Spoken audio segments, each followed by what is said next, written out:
Hi there, today we're talking about the greatest gold book ever, which is not actually my new book on the history of gold, the glittering history, legacy and future of gold, and you'll find a link in the on the video, but it's actually, the Orphic book, made out of gold, weighs about 100 grams or 3 ounces, just over 3 ounces, made by the Etruscans. I'm talking about, I think it has pictographs in there basically talking about religious ceremony. So maybe not one for Richard Dawkins to leaf through. Anyway, my book, The Glittering Legacy and History of Gold, Precious Metal, and of course its future, that's now available on Kindle and a range of other platforms, Barnes & Noble, Apple Books, Scribd, Rakuten, a whole heap of them. And in there, I try to talk about the history of gold, starting with the creation of the gold atom itself in the two neutron stars hitting each other, that cosmic event called the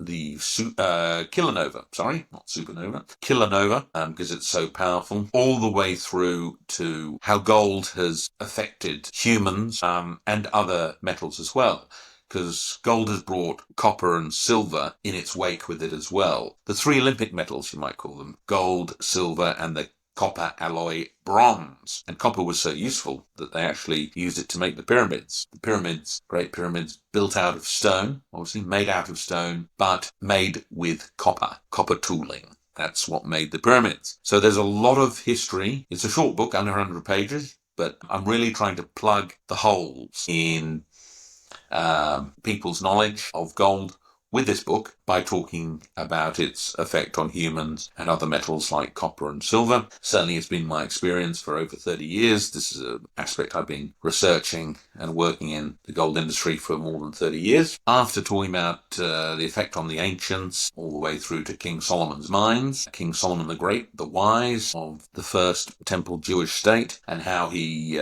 fixed up the copper mines of Timnah and did well for himself and the Jewish state and the Edomites, whose mine they belonged to. We also go through the history of the Etruscans, who, as I say, created the Orphic book, which is made out of gold, and the Romans, through the time of the Etruscans, then the fledgling, short-lived Roman Republic, and then, of course, the Roman Empire after that, kicked off with basically Augustus, and covering off the ancient classical age, I suppose, and then moving into the medieval age, when a lot of obviously medieval Europe, a lot of gold came from South America, gold and silver, but also from Austria, from Schwarz, from 1400 onwards, for about 200 years, was I think one of the largest producers, if not the largest producer of copper and silver, from the skarn mineralization there at Schwarz in Austria. So that's very interesting. And then moving through the South America, Cortez, moving through to the 1600s, and how gold became more used in commerce. And then, of course, Isaac Newton's fateful gold-silver ratio error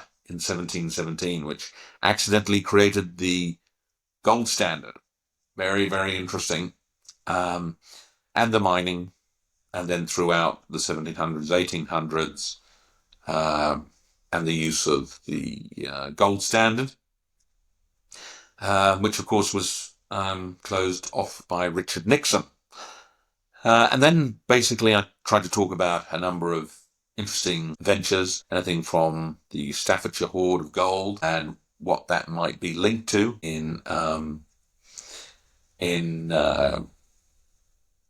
Norse saga, and also about interesting ventures, thefts of gold, including one from Blenheim Palace recently, 100 kilos, and then also the rediscovery of the royal cache of mummies at Deir al-Bahari. Ramesses the Great, Ramesses II was one of those. So basically going through a whole lot of those interesting finds, discoveries, the great hoards and caches of gold that still exist today, anywhere from the Americas, India, all over the world, actually, and new areas of exploration that are still open, many of which are in the southern hemisphere, in Australia and New Zealand, and also basically the future and why things look the way they do in terms of gold and its history. So please tap on the link. Also email me at andrew@keops.au. That's andrew@keops.au. I'd be keen to hear from you. And yes, please buy the book, have a look at it, and you can learn about the greatest gold book of all time, which is the Orphic book by the Etruscans. Look forward to hearing from you. Thanks.